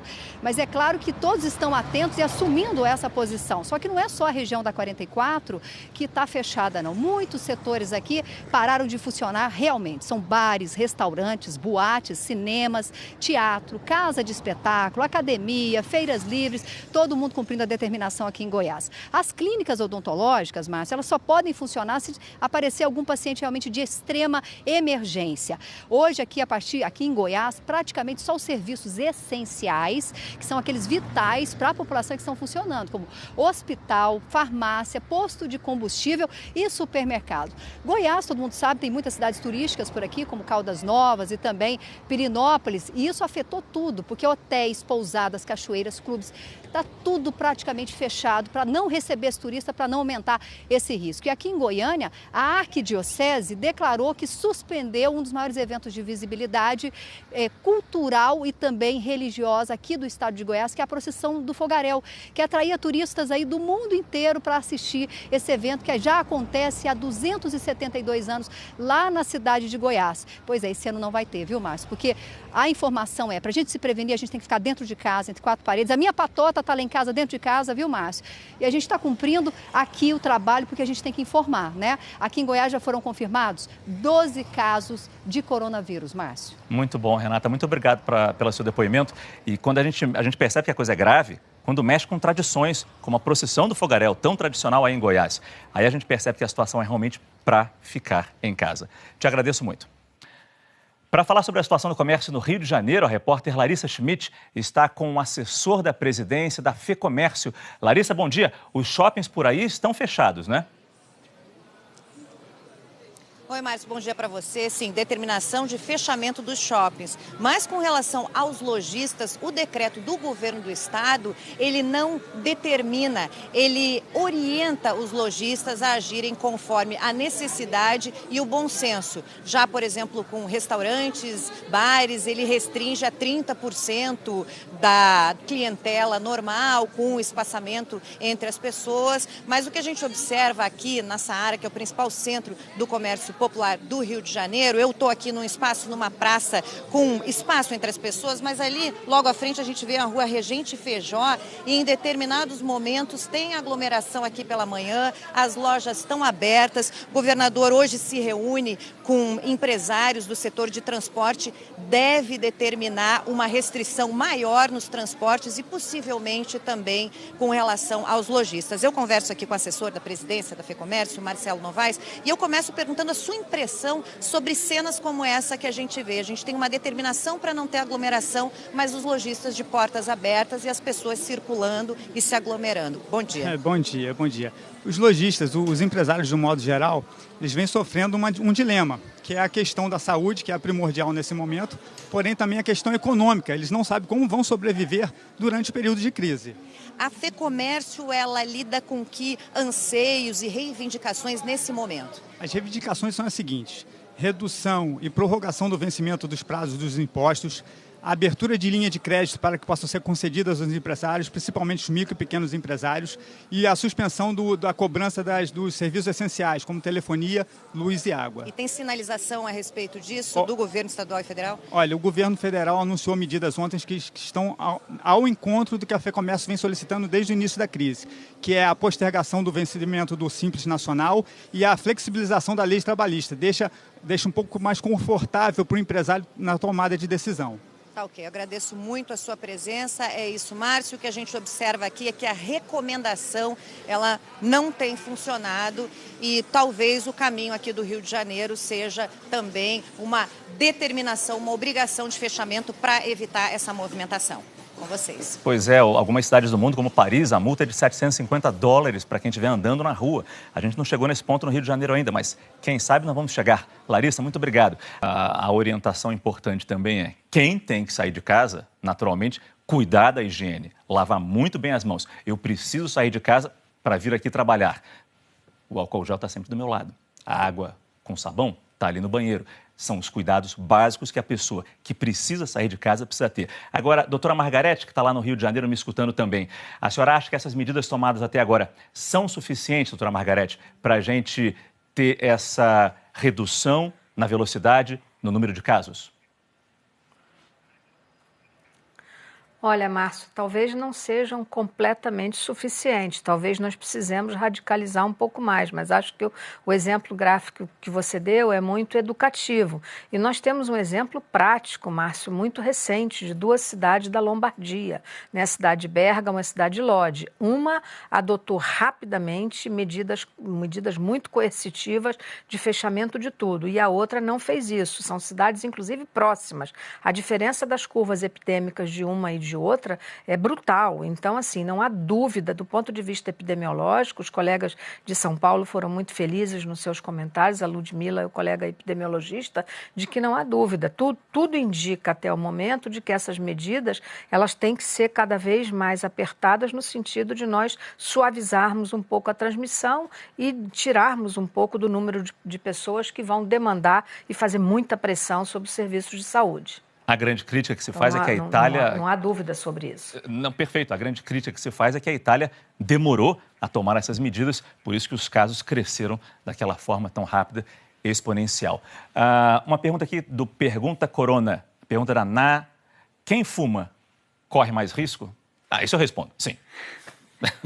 Não, já está com o pulmão prejudicado, né? Então, o cigarro é um fator de risco para qualquer tipo de complicação. Frente a uma virose, ainda mais que afeta o epitélio respiratório e o pulmão, o fato da pessoa fumar coloca em maior risco frente a qualquer tipo de infecção, inclusive o coronavírus. Nos estudos anteriores, 40%, 50% das pessoas com forma grave tinham relatado ter fumado nos últimos 20 anos. Então, não fume. Se essa é uma oportunidade, aproveite esse momento para mudar um hábito que não só aumenta o risco de gravidade por essa infecção, quanto todas as outras e os outros problemas associados a cigarro, como câncer, redução de longevidade e de qualidade de vida. Doutor Paulo, a Ana pergunta, os sintomas do coronavírus podem ser isolados ou eles aparecem todos ao mesmo tempo? Eles podem tanto aparecer progressivamente como simultaneamente, como todo quadro gripal. Então, é possível começar com uma coriza, um pouco de tosse e no dia seguinte, ou dali 2 dias, ter febre, dores no corpo, né?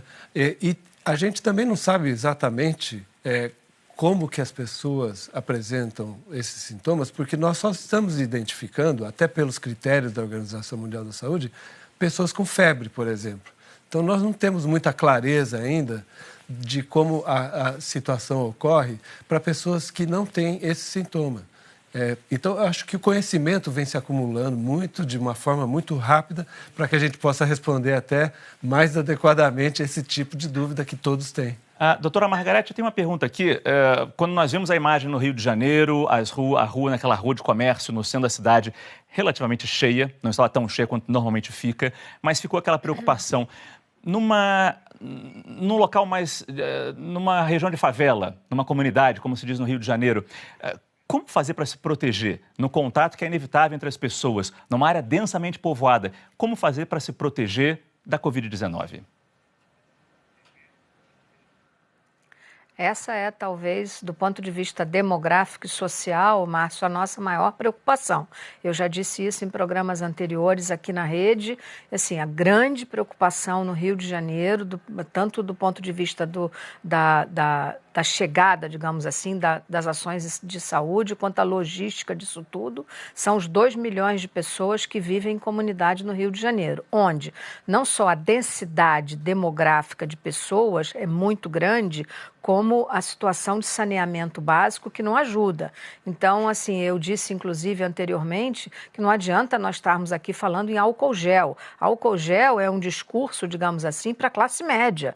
Nós temos que fazer chegar a essas pessoas condições de saneamento, temos que ser, nesse momento, clara e assumidamente assistencialistas, ou seja, temos que doar para essas comunidades grandes quantidades de água, porque elas muitas vezes não têm. O que adianta falar em álcool gel se elas não têm nem água para lavar as mãos, para tomar banho, para limpar as crianças, as pessoas eventualmente acamadas de idade, etc. Então, água potável, sem dúvida nenhuma, grandes quantidades de sabão líquido, não adianta ficar doando, digamos assim, coisas que contaminam, mas sabão líquido para que elas possam realmente fazer higiene pessoal e eventualmente álcool gel, material de curativa, luvas, máscaras e tudo isso que, enfim, é até constrangedor que nós médicos sigamos falando nisso, quando na verdade essas pessoas faltam a elas condições muito elementares de ter dignidade nos seus locais de moradia e, sobretudo, diante de uma epidemia com esse grau, com essa taxa de transmissibilidade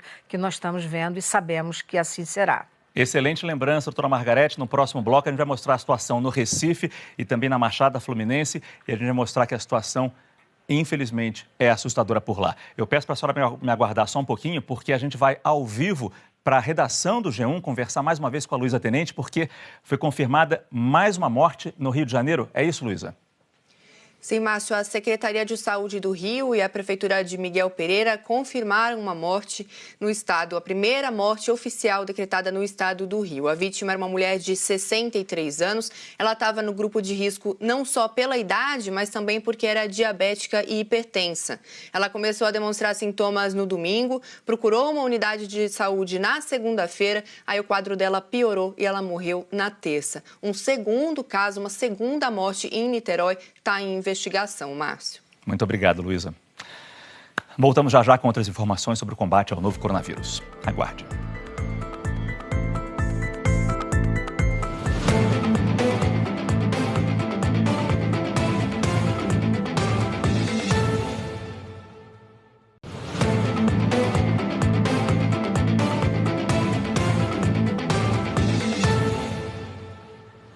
Agora voltamos, 11 horas e 12 minutos. Uma das principais formas de se prevenir contra o novo coronavírus é molhando as mãos, lavando as mãos. Mas olha a situação. no Recife, falta água em vários bairros.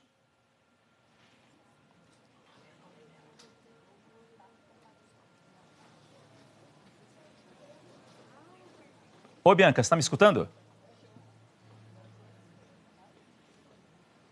Oi, Bianca, fala pra gente. Oi, estou escutando você sim, Márcio. Qual é a situação nessa região do Recife que você está? Que região você está? Deixa eu te contar. Eu estou no Alto Zé do Pinho. Esse é um bairro que fica na zona norte do Recife. A gente, nosso papel é muito importante nesse momento, né? Vocês estavam conversando aí no estúdio, eu estava ouvindo daqui, o Brasil inteiro está ouvindo, a importância de lavar as mãos. E a gente, como jornalista, fica dizendo para as pessoas lavarem as mãos, lavarem as mãos. Mas em alguns locais a gente fica constrangido de falar isso. Porque lavar a mão com que água? No Recife, vários bairros têm problema de falta d'água, não só no Recife. Na região metropolitana do Recife, são várias cidades. Obra tem muito. Há anos que a gente fala, tem obra disso, obra daquilo, vai ser melhor e não melhora. Era uma história de revezamento que quando isso começou lá atrás, aí era um dia com água, um dia sem água. Teve tempo assim, de ser dia sim, dia não. Aí subiu para 3.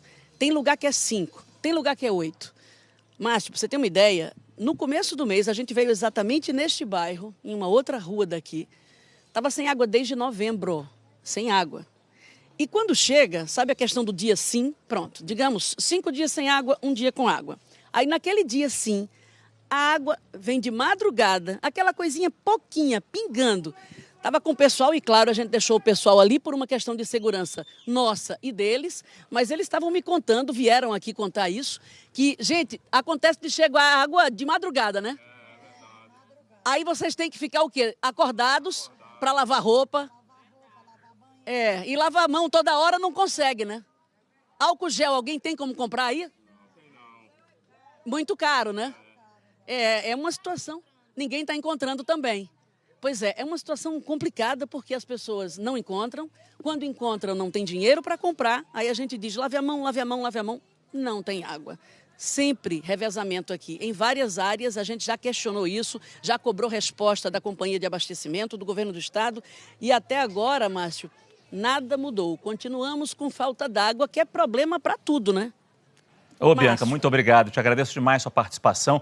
E o problema que acontece no Recife se repete em tantas outras regiões do Brasil. Doutor Paulo Rossi, a gente viu ali a Bianca conversando com alguns moradores. Que dica a gente pode dar para esses moradores? Que muitas vezes não têm água, não têm como comprar álcool gel e vivem em casas apertadas, cômodos humildes, casas humildes com pouquíssimos cômodos, às vezes um cômodo para 6, 7 pessoas. O que falar para essas pessoas para se proteger? É realmente uma situação muito difícil para essas pessoas. Eu entendo que o que realmente vai proteger essas pessoas é permitir com que elas não precisem transitar, sair de casa, ir para o trabalho, voltar e ficarem mais restritas na sua casa, com as pessoas da sua família. Eu acho que isso que vai ter maior impacto para proteger essas pessoas. Os governos precisam agora tomar medidas também de apoio, e já estão sendo tomadas algumas medidas importantes para que elas possam sobreviver essa fase que vai ser muito difícil para eles. Doutora Ludmila, alguma dica para essas pessoas? Eu acho que a dica nesse momento é para os nossos governantes. A gente tem que usar da nossa solidariedade, mas, acima de tudo, a doutora Margarete já chamou a atenção, é um momento de todos nós nos sensibilizarmos com isso. Não era para faltar isso numa situação dessa. Todas as pessoas deveriam ter as mínimas condições dignas de vida e agora é que muitas vezes o foco vai para isso. Mas agora é hora de uma solidariedade nacional, de governo, universidade, parceria privada, as pessoas, para poder ajudar todas as pessoas para as mínimas condições de vida. Acho que uma dica a mais é, dentro do possível, quando houver uma pessoa dentre essa família que tiver sintomas respiratórios, na medida do possível que se isole essa pessoa.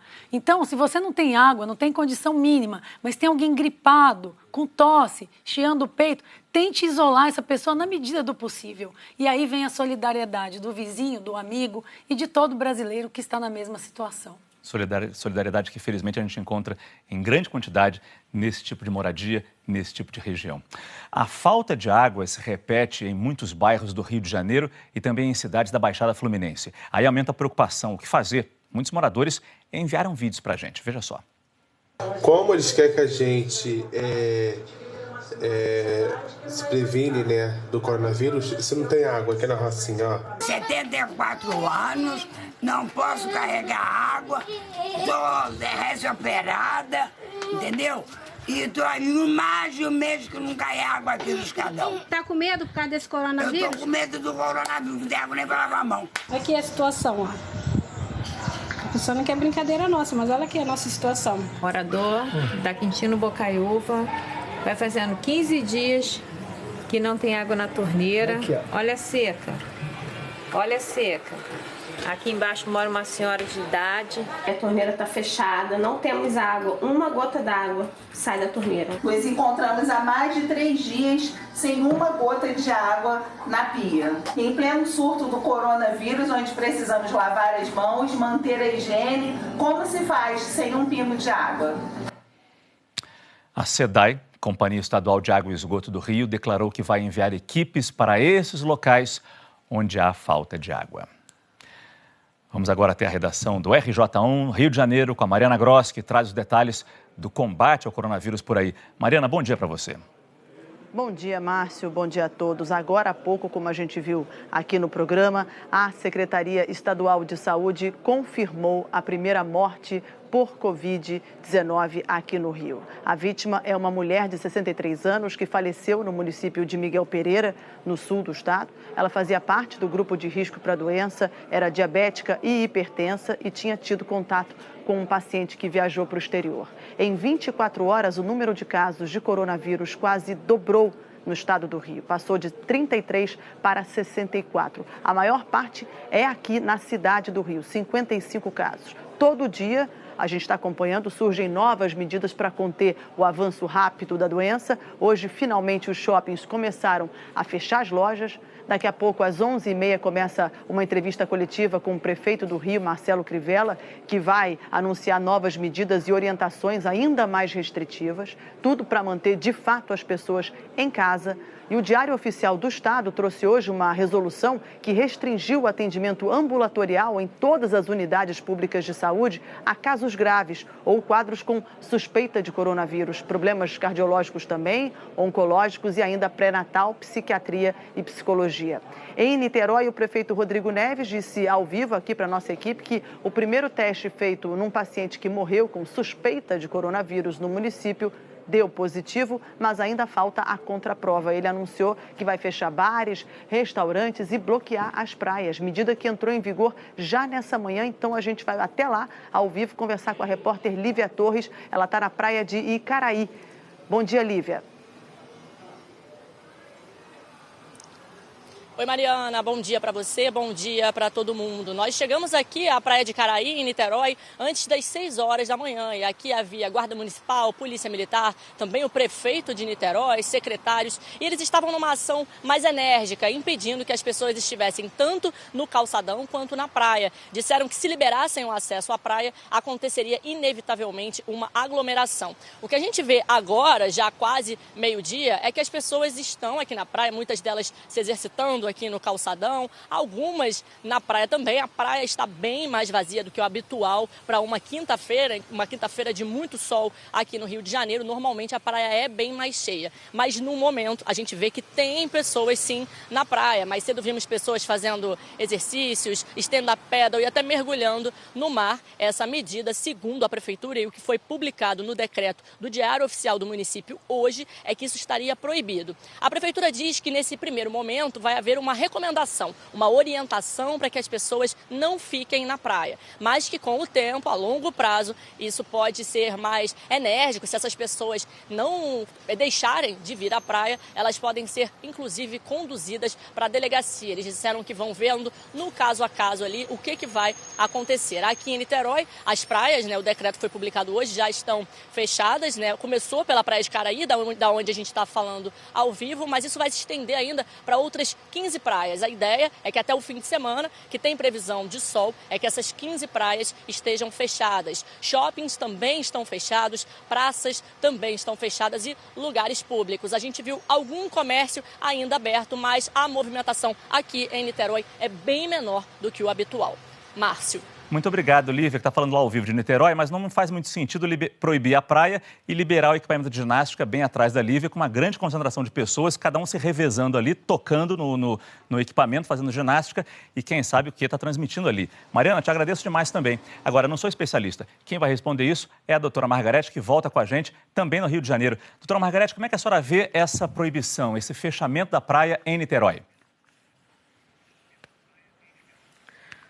Olha, Márcio, eu vejo como uma medida até assim, boa, saudável, mas eu não acho que isso seja a questão mais relevante daquilo que nós estamos conversando nesse momento. Eu queria voltar e reiterar o que eu disse antes. E também não acho que a responsabilidade frente às comunidades, a essa exclusão social da qual todos nós nos constrangemos, tanto no Brasil, seja uma responsabilidade única dos governantes. Eu acho que nós nunca precisamos tanto um dos outros, sobretudo na nossa realidade desse momento. Cabe à iniciativa privada se mexer nesse momento e doar e comparecer nessas comunidades que precisam, como eu já disse anteriormente, de água para ter higiene, ter condições dignas, de provimento de materiais de higiene. Isso não cabe só aos governantes, isso cabe a pessoas, empresas, empresários que podem seguramente contribuir muito em relação a isso. E uma outra questão que eu acho que é muito relevante, essa sim, Márcio, é a questão das doações de sangue. Hoje a situação dos bancos de sangue está dramática. No Rio de Janeiro nós temos Banco de Sangue, o INCA, que precisam muito de doação. Então, portanto, eu insto a iniciativa das grandes empresas que façam campanhas, porque nós precisamos muito disso para que as coisas na área da saúde, para os pacientes graves, aqueles que estão hospitalizados, possam receber sangue naquele ritmo que normalmente se daria, né? E, assim, esse fechamento de via, sem dúvida nenhuma, essas medidas coercitivas, elas são desejáveis, elas são louváveis, umas mais importantes do que as outras, mas sem dúvida nenhuma tem o nosso apoio nesse sentido, respondendo à sua pergunta inicial. Pois é, evitar a aglomeração. Essa é a ideia, evitar a aglomeração. Doutora Margarete, muito obrigado. Quem está aqui no estúdio com a gente, já percebeu? César Tralli com os destaques do SBTV, primeira edição. Bom dia, gente. Bom dia, Tralli. O que você traz para a gente? Márcio, calmaria em São Paulo é impressionante. Fui atrás de algumas estatísticas em relação às autoridades sobre o que está acontecendo na cidade. Olha que impressionante. Já teve uma queda no número de passageiros de ônibus de 40%. São quase 4 milhões de pessoas que deixaram de pegar ônibus em São Paulo nesses últimos dias. E essa queda deve chegar a 50% hoje. Quer dizer, de toda a frota de ônibus de São Paulo, são 13 mil veículos, a gente tem a grande maioria deles já circulando vazias. Isso vai impactar, obviamente, até na redução dessa frota nas ruas, exatamente para favorecer que a cidade fique cada vez mais dentro de casa. Por falar nisso, Márcio, dá uma olhada nesse vídeo que eu gravei para vocês. Você já imaginou caminhar numa faixa de ônibus, numa das avenidas mais movimentadas de São Paulo, em plena quinta-feira? Olha a calmaria que está isso aqui, gente. Não tem mais praticamente congestionamento em São Paulo. As estatísticas oficiais demonstram isso. Num dia de manhã, a média é de 70 quilômetros de avenidas e ruas entupidas. Agora, essa média caiu para menos de 2 quilômetros. Ou seja, as pessoas de fato estão atendendo ao apelo para ficar dentro de casa o maior tempo possível. Vai mostrar também logo mais no SP1 que é uma fila de idosos para pegar remédios nas farmácias populares do estado, remédio de alto custo. Olha isso, gente.